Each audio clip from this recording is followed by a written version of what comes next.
People always think the biggest theft happens with a crowbar in the middle of the night, but the most expensive things are usually stolen with a smile, a stamped document, and an audience too polite to ask questions. The first thing I noticed wasn't the moving truck. It was the smell of fresh cedar stain drifting across the lake before sunrise. A smell that didn't belong on my grandfather's cabin because he always said weathered wood should earn its color honestly. The second thing I noticed was the sharp rhythm of nail guns echoing across the calm water where I used to fish every 4th of July.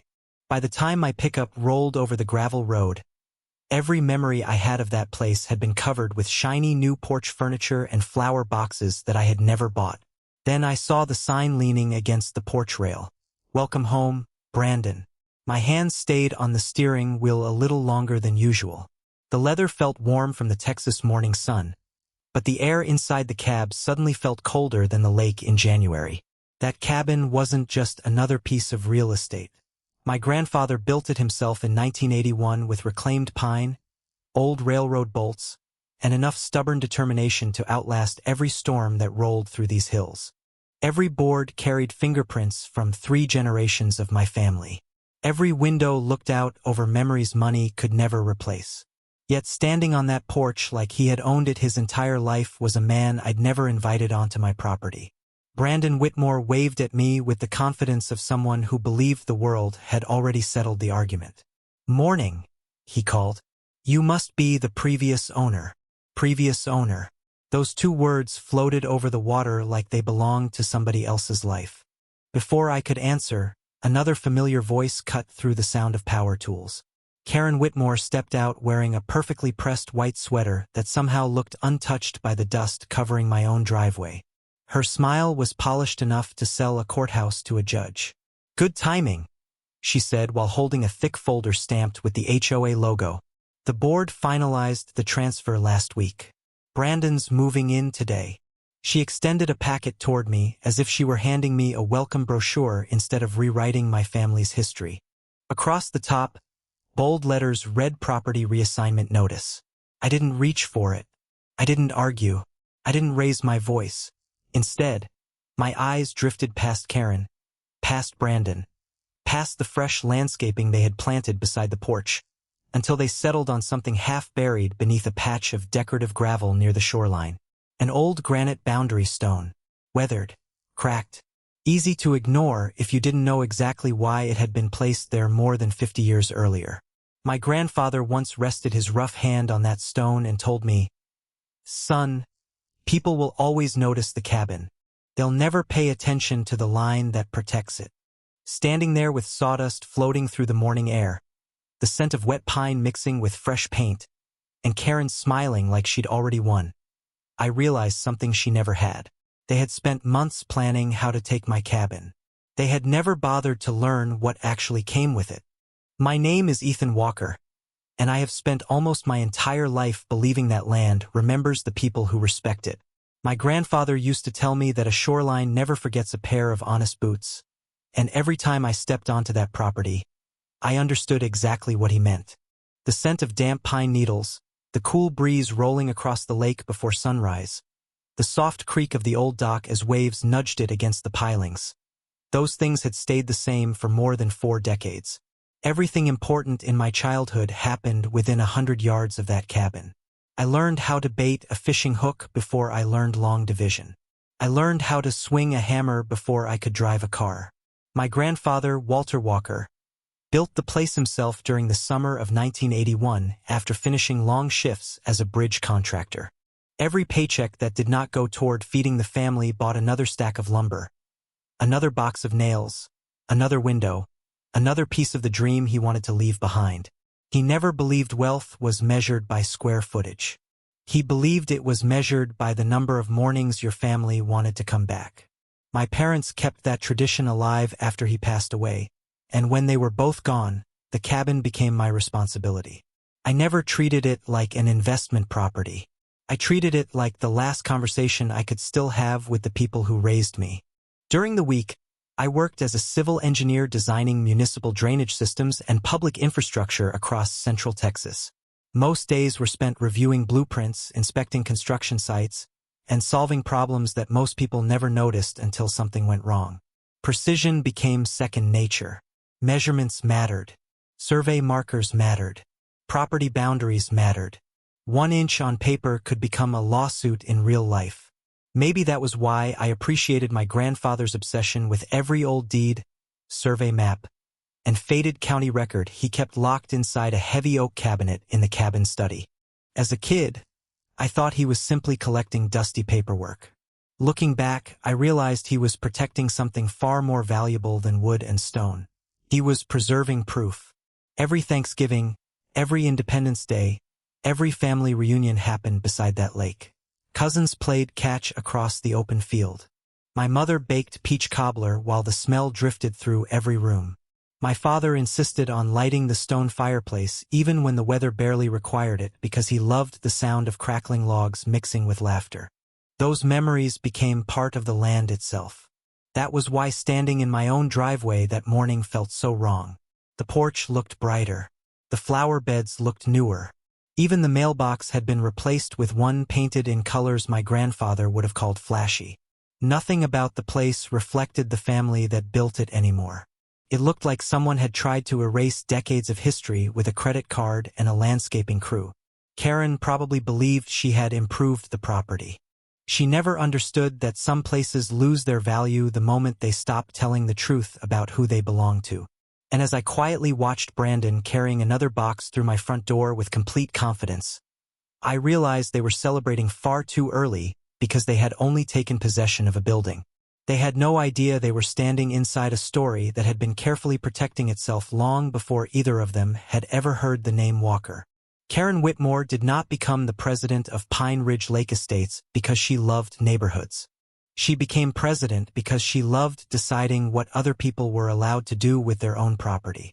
Around the lake, people rarely spoke her name without lowering their voices first. She drove a pearl white sport utility vehicle that somehow always looked freshly detailed, even after driving miles of dusty county roads. Every Saturday morning, she made slow laps around the community carrying a clipboard thick enough to resemble a legal textbook.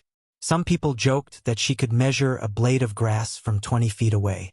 Nobody laughed very loudly because there was always a chance she was listening. The strange thing was that Karen almost never raised her voice. She did not have to. She had mastered something much more effective. She could smile while making a simple request sound like an official order. She could hand someone a printed notice with such confidence that they forgot to ask whether she actually had the authority to issue it. After nearly 8 years leading the association, many homeowners had stopped distinguishing between the community rules and Karen's personal opinions. To them, they had become the same thing. Her son Brandon had grown up watching that influence work in his favor. He was 30 years old, worked occasionally in residential remodeling, and carried himself with the relaxed confidence of someone who had rarely heard the word no. Brandon was friendly enough when it benefited him, but there was always an edge beneath the smile, the quiet assumption that every conversation would eventually go his way. When he walked through my cabin carrying boxes and talking about renovation plans, he never once asked permission because he genuinely believed permission had already been taken care of. That belief did not come from experience. It came from Karen. Over the years, I heard the same story from neighbor after neighbor. A retired teacher received 3 violation letters because her vegetable garden was visible from the walking trail. A widower was told his handmade dock benches did not match community standards even though they had been there for 15 years. A young family spent weeks replacing perfectly good fencing after being warned that the color created visual inconsistency. Every decision somehow benefited Karen's long-term vision for the neighborhood. She wanted polished streets, expensive landscaping, luxury lakefront homes, and residents who never questioned a board meeting. There was just one problem standing in the middle of that vision: my grandfather's cabin. It was smaller than the newer homes surrounding the lake. The cedar siding had naturally faded with time. The gravel driveway remained exactly as Walter Walker had built it decades earlier. To me, it represented family history. To Karen, it represented unfinished business. I remembered a conversation from almost 2 years before, when she stopped by during an annual neighborhood picnic. She admired the lake view for a long moment before casually saying that properties like mine would dramatically increase in value if owners embraced modern development. I thanked her for the suggestion and politely explained that no amount of money would convince me to replace my grandfather's work with another oversized vacation house. Her smile never disappeared, but something behind her eyes changed. It lasted only a second before she wished me a pleasant afternoon and walked away. At the time, I thought the conversation had ended there. Standing in my own driveway now, watching Brandon unload furniture while Karen confidently organized contractors across the porch, I realized that discussion had never ended in her mind. She had simply decided that if she could not persuade me to give up the cabin willingly, she would find another way to make it disappear from my family's story. Over the next several days, I finally pieced together how Karen had pulled it off, and I almost had to admire how ordinary it looked on paper. There was no dramatic forged deed filed at the county courthouse, no mysterious midnight transfer, nothing that would immediately trigger alarms. Instead, the board had quietly voted to classify my cabin as an abandoned recreational structure after claiming I had failed to respond to multiple notices that I had never received. According to their meeting minutes, the property had become a community liability because the owner was allegedly absent for an extended period and had neglected maintenance obligations. The packet Karen tried to hand me that morning was filled with polished language, highlighted paragraphs, and official-looking signatures. Buried inside was a temporary occupancy authorization allowing Brandon to move into the cabin, while the association supposedly prepared a long-term redevelopment plan. It sounded almost reasonable until you remembered one important detail. The association had absolutely no authority to decide who could occupy privately owned land. That did not stop Karen from acting as though the vote had magically rewritten Texas property law. By the end of the week, Brandon had contractors replacing porch lights, repainting trim, and unloading expensive outdoor furniture onto my deck. Every hammer strike echoed across the water like they were trying to convince the entire lake that history had already changed. Fresh mulch covered the flower beds my mother planted years ago. Decorative stone borders appeared around the walkway. A shiny metal address plaque replaced the carved cedar sign my grandfather had made by hand. Even the old rocking chair that had survived countless family summers disappeared from the porch. Nobody seemed to know where it had gone. The neighbors watched from a distance with that uncomfortable expression people wear when they sense something is wrong but assume someone else must have checked the legal details first. A few even congratulated Brandon on his beautiful new lake house because Karen had confidently explained that the ownership issue had already been resolved through the association. Confidence has a strange way of sounding like truth when repeated often enough. Later that afternoon, I drove to the small community office hoping at least one board member would recognize how absurd the situation had become. Instead, I found framed awards on the walls, freshly brewed coffee filling the reception area, and smiling volunteers organizing paperwork as if nothing unusual had happened. Karen welcomed me with the same calm voice she used during neighborhood holiday parties. She pointed toward a binder containing the board resolutions and politely suggested that if I disagreed with the association's interpretation, I could submit an appeal for review during the next quarterly meeting, nearly 3 months away. 3 months. By then Brandon would have completely settled into my cabin, and every improvement they made would strengthen the illusion that he belonged there. As she finished speaking, Brandon walked in carrying a brochure filled with architectural sketches for expanded lakeside patios and larger windows. He spread the drawings across the conference table like a proud homeowner planning his future. Karen smiled at him with unmistakable satisfaction, then glanced at me as though expecting surrender. I said almost nothing. I gathered every document she offered, thanked her for her time, and quietly walked back outside. The afternoon breeze carried the familiar scent of the lake across the parking lot. And for the first time since returning home, I noticed something else. Every single decision they had made depended on one assumption. They believed the only thing worth owning was the cabin itself. They had never once asked where the actual property lines began, where they ended, or why my grandfather had guarded those old records with such extraordinary care. I did exactly what every reasonable person tells you to do when you believe your property rights have been violated. I called the county sheriff's office first. The deputy who met me at the cabin listened patiently, while the morning wind rippled across the lake and contractors measured lumber only a few yards away. He walked through every room, examined the paperwork Karen had prepared, then looked back at me with an expression that mixed sympathy with frustration. "Mr. Walker," he said quietly, "the county records still show you as the legal owner, but they are claiming a civil authorization through the association. Until a court says otherwise, this is a property dispute, not a criminal matter." Those words landed harder than I expected. I thanked him anyway because I knew he was following the limits of his authority. My next stop was an attorney in the neighboring county who specialized in real estate litigation. His office smelled like old books, fresh coffee, and polished oak furniture. He spent nearly an hour reviewing every page Karen had handed me before leaning back in his chair with a slow sigh. "You have a strong ownership claim," he admitted. "But injunctions take time. Discovery takes time. Hearings take time. You could spend months waiting before anyone orders them to leave." Months. That single word echoed in my head during the entire drive back to the lake. By the time I reached the cabin, Brandon had already hired landscapers to plant ornamental shrubs along the front walkway. A delivery truck unloaded expensive patio furniture, while another crew replaced sections of the dock railing.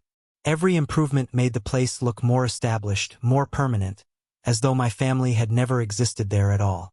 I noticed something else that afternoon. Karen had become unusually friendly with the neighbors. She strolled from driveway to driveway carrying cheerful smiles and homemade cookies, explaining that the association had finally solved the long-standing ownership confusion surrounding the cabin. People wanted to believe her because believing her required no effort. Challenging an official story would have meant questioning the board, reading documents, asking uncomfortable questions. Most people simply congratulated Brandon and moved on with their day. A retired couple even complimented the fresh landscaping while I stood only 20 feet away pretending to organize tools in my truck bed. They were not cruel people. They had simply accepted the version of events presented with the most confidence. A week later, the association held a lakeside barbecue beside the clubhouse. Brandon attended like the newest success story in the neighborhood, laughing with contractors and discussing future renovation plans. Karen introduced him to visitors as the owner of the beautifully restored cabin overlooking the eastern shoreline. I could hear the applause drifting across the grass while charcoal smoke mixed with the smell of grilled hamburgers and freshly cut lawns. I stayed away from the crowd. Anger would have accomplished nothing. Every emotional reaction they expected from me would only reinforce Karen's narrative that I was refusing to accept reality. Instead, I drove back to the cabin after sunset and sat alone at the end of the old dock. The water reflected the last orange light of the evening exactly the way it had when my grandfather taught me to skip stones across the surface. I remembered him telling me that patience was not the same thing as surrender. Sometimes the strongest foundation was the one nobody noticed until everything else started leaning against it. As I listened to the gentle knock of waves against the wooden posts, my eyes wandered once more toward the weathered granite boundary stone near the shoreline. The contractors had landscaped around it without moving it, treating it like an ordinary rock. They had unknowingly preserved the one piece of evidence my grandfather had trusted more than any speech, any promise, or any handshake. And for the first time since this nightmare began, I realized I was no longer searching for help. I was searching for proof. The next morning, I unlocked the old oak cabinet in the cabin study with the brass key my grandfather had always carried on his key ring. Brandon had been so focused on repainting walls and replacing furniture that he never bothered opening the heavy cabinet tucked behind the stone fireplace. Dust floated through narrow beams of sunlight as I pulled out weathered folders tied together with faded blue ribbon. The paper smelled faintly of cedar and old ink, the kind of smell that only decades can create. Most people would have seen outdated surveys and forgotten deeds. I saw my grandfather speaking to me one page at a time. Every map was covered with handwritten notes in his careful block lettering. Every receipt had dates, initials, and references to county filings. Walter Walker never trusted memory when paper could preserve the truth. Hours passed while I spread documents across the dining table exactly where my family had once shared holiday dinners. Then I found something folded inside a yellow survey envelope dated 1982. It was an original boundary survey prepared after the county completed improvements around the lake. Attached to it was a recorded access easement and a supplemental engineering exhibit that immediately caught my attention. My pulse slowed instead of racing because that was always how engineering worked.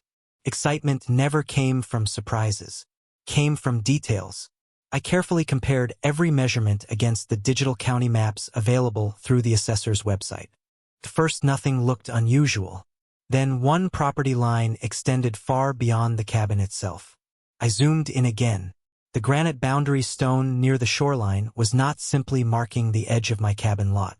It anchored the beginning of a much larger legal description. The survey continued across a narrow strip of land running behind the association parking lot before ending beside the clubhouse itself. I checked the bearings again. Then a third time. The measurements matched perfectly. Decades earlier, my grandfather had retained ownership of the original maintenance corridor that connected the county road to his cabin before the subdivision was ever built. When the neighborhood expanded years later, developers constructed the association office, parking area, landscaping, and pedestrian entrance beside that corridor, apparently assuming the unused strip had already been transferred. According to every recorded document sitting on my table, it never had been. The easement allowed utilities and emergency access under specific conditions, but ownership had always remained with the Walker family. Suddenly, dozens of conversations from my childhood made perfect sense. I remembered asking my grandfather why he insisted on clearing brush along that narrow strip every spring even though nobody used it anymore.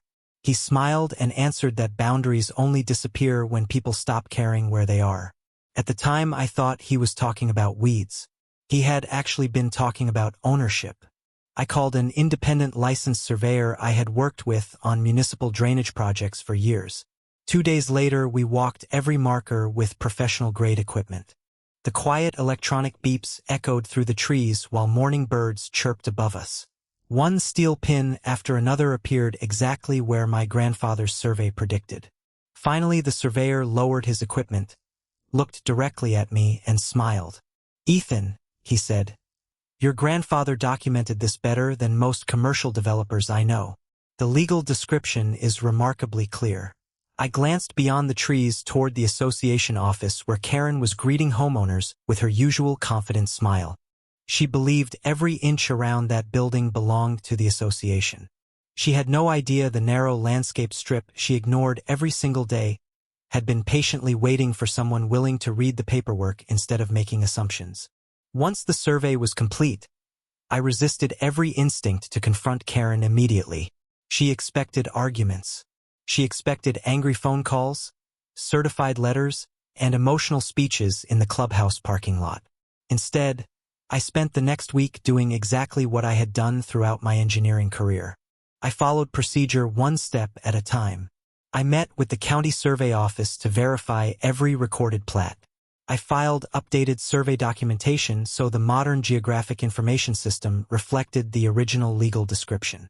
I applied for a standard fence permit covering only the land clearly identified in the Walker property records. Every application was approved without objection because every measurement matched existing county documents that had quietly existed for more than 40 years.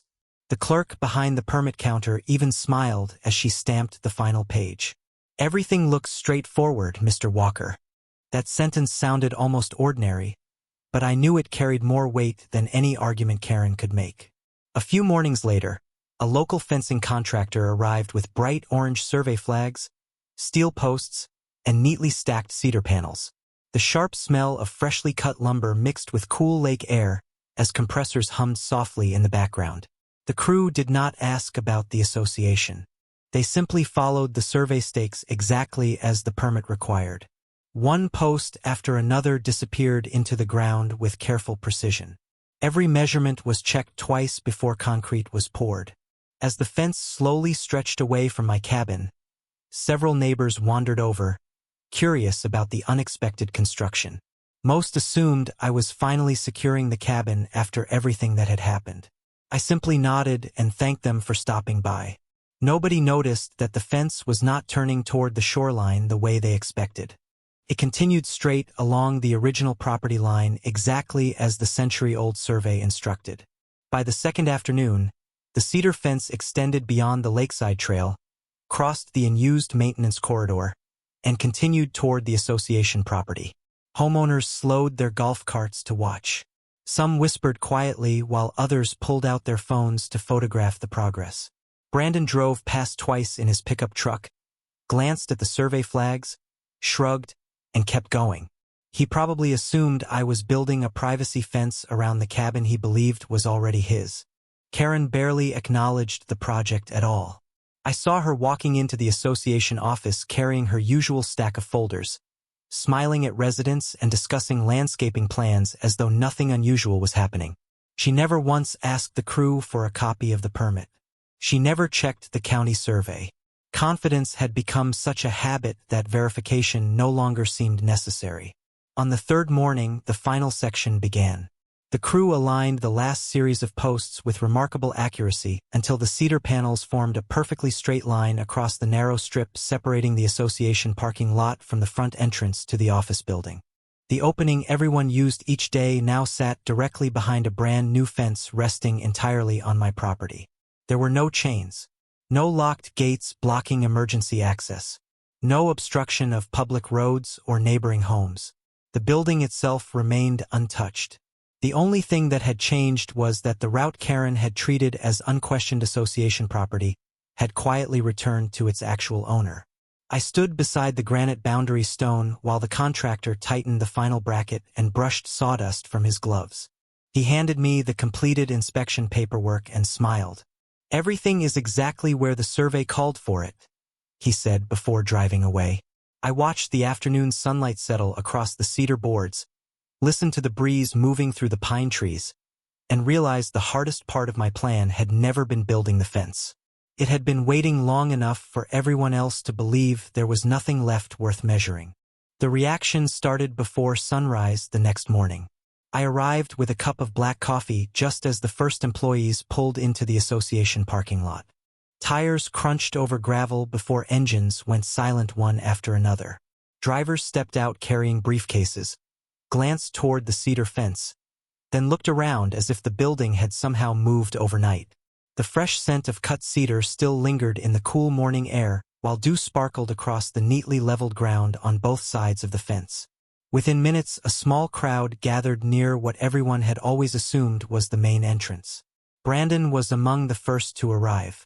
He climbed out of his truck with a puzzled expression that quickly turned into disbelief as he walked the entire length of the fence searching for an opening that did not exist. His footsteps grew faster with every pass. Finally, he spotted me standing quietly beside my pickup and marched over carrying a rolled set of renovation plans under one arm. "You cannot do this," he said. I calmly handed him a laminated copy of the county-approved survey together with the completed fence permit. He stared at the documents for several seconds before looking back toward the property markers now visible beside every fence post. The confidence I had watched for weeks slowly disappeared from his face. A few minutes later, Karen's white sport utility vehicle pulled into the parking lot. She stepped out smiling as usual, but the smile faded the instant she saw dozens of homeowners gathered around the fence. She walked directly toward me, holding her familiar binder against her side. "Remove it immediately," she said with remarkable certainty. "This is association property." Instead of answering, I pointed toward the licensed surveyor who had arrived exactly as scheduled. He unfolded a tripod, verified the boundary markers in front of everyone, and quietly explained how the recorded legal description had always placed the maintenance corridor within the Walker property. Karen interrupted him twice before he politely handed her certified copies of the recorded plats bearing the county recording numbers. She flipped through the pages faster and faster until her movements slowed completely. Around us, conversations spread through the crowd as neighbors began comparing the survey with the landscaping they had walked past for years without noticing. Several board members arrived carrying laptops and filing boxes. Within another hour, the association attorney joined them. He spent nearly 40 minutes reviewing the documents, speaking privately with the surveyor, checking digital county records on his tablet, and making several phone calls. When he finally approached Karen, his expression remained calm but unmistakably serious. I could not hear every word they exchanged, but I clearly heard one sentence. "The fence appears to be entirely lawful." Silence settled over the parking lot in a way I had never experienced before. There were no dramatic arguments, no shouting, only the quiet realization that assumptions had finally collided with recorded facts. By that afternoon, the board voted to suspend the occupancy authorization they had issued to Brandon pending legal review. Contractors stopped work at my cabin. The decorative renovation plans disappeared from the porch. Within days, the association formally acknowledged that it possessed no legal authority to assign occupancy of privately owned property and agreed to begin restoring possession of the cabin to me while correcting its internal records. Watching movers carefully carry Brandon's furniture back into a rental truck, I noticed the same cedar breeze drifting across the lake that had greeted my family for generations. Nothing about the wind had changed. Only the direction of the story had. 3 weeks later, the cabin finally sounded like home again. The porch boards creaked beneath my boots exactly the way they had when my grandfather walked out every morning carrying a tackle box and a thermos of coffee. The smell of cedar had returned, not because someone had covered the place with fresh stain, but because rain and sunshine were slowly washing away every unnecessary change. I found the old rocking chair tucked inside a storage shed behind the cabin. One of the contractors admitted he had moved it there because Brandon wanted newer furniture on the porch. I brushed away the dust, tightened 2 loose bolts, and carried it back to its rightful place overlooking the water. The moment it settled onto those familiar wooden planks, the cabin felt complete again. A few days after the association acknowledged its mistake, Karen requested a meeting through her attorney. We met inside a quiet conference room at the county offices instead of the clubhouse where she had always seemed so comfortable. There were no raised voices and no dramatic speeches. The county survey, the recorded plats, and the legal descriptions did all the talking. The final agreement recognized my uninterrupted ownership of the cabin and the maintenance corridor, formally withdrew every occupancy authorization issued by the association, and required the board to update its governing records so nothing similar could happen again. The attorney also recommended negotiating a permanent access agreement because relocating the association entrance would cost far more than everyone wanted to spend. I listened carefully before agreeing to grant a recorded easement that allowed continued pedestrian access across my property under clear legal terms. For the first time, the relationship rested on written permission instead of assumptions. The cedar fence remained exactly where it stood. A gate was added only after the agreement was signed, and every homeowner understood why it existed. It was no longer just a fence. It had become a reminder that property lines are facts, not opinions. Months passed, and something unexpected happened around the lake. Board meetings became quieter. Survey maps appeared during discussions whenever someone questioned a boundary. Homeowners started reading governing documents instead of relying on rumors. Even neighbors who had once believed Karen without hesitation stopped assuming confidence was the same thing as authority. One Saturday morning, an older neighbor walked over while I was repairing a section of the dock. He looked across the water, smiled, and said, "Your grandfather knew exactly what he was doing when he kept all that paperwork." I smiled back because that was the simplest truth of the entire story. Walter Walker did not leave me a secret fortune. He left me patience, careful records, and the habit of respecting every inch of land entrusted to our family. Standing beside the same granite boundary stone that had survived decades of storms, I rested my hand against its rough surface and watched the evening sunlight dance across the lake. People often believe justice arrives with flashing lights or dramatic courtroom victories. Sometimes it arrives much more quietly. Sometimes it arrives with an old survey, a licensed engineer, a county permit, and a cedar fence built exactly where it always belonged. My grandfather once told me that land remembers the people who protect it.